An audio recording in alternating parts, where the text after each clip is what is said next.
అందరికీ నమస్కారం. కార్తీక మాసం యొక్క పుణ్యాన్ని తెలుసుకునే ఈ పవిత్ర పారాయణంలో ఈరోజు మనం కార్తీక పురాణంలోని 10వ రోజుకు సంబంధించిన కథలను తెలుసుకుందాం. ఈ అధ్యాయం పురంజయుడు అనే గొప్ప రాజు కథతో ప్రారంభమవుతుంది. పురంజయుడు ధర్మబద్ధుడైన ప్రజారంజకుడైన రాజు. ఒకనాడు ఆయన అడవికి వెళ్ళినప్పుడు ఒక విచిత్రమైన పరిస్థితిని ఎదుర్కొంటాడు. అక్కడ ఒక ముని ఆశ్రమంలో దీర్ఘకాలంగా తపస్సు చేస్తున్న ఒక యోగిని చూస్తాడు. ఆ యోగి శరీరం మొత్తం చీమలు, పురుగులు ఆవరించి ఉంటాయి. అది చూసిన పురంజయుడు ఆశ్చర్యపోయి ఆ యోగి యొక్క పూర్వజన్మ వృత్తాంతం గురించి మునిని అడుగుతాడు. ముని పురంజయునికి ఆ యోగి పూర్వజన్మలో చేసిన పాప కర్మల గురించి వివరిస్తాడు.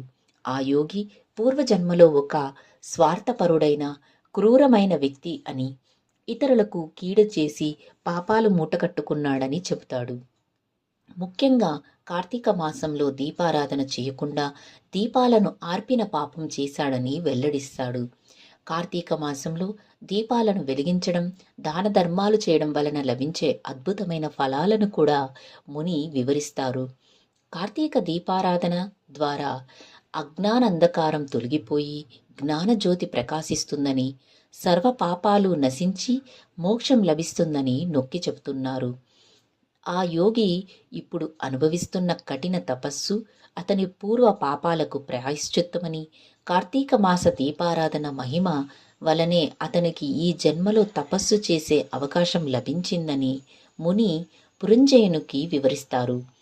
ఈ కథ ద్వారా కార్తీక దీపం యొక్క ప్రాముఖ్యత, కర్మ సిద్ధాంతం మరియు మోక్ష మార్గం స్పష్టంగా తెలియచేయబడ్డాయి.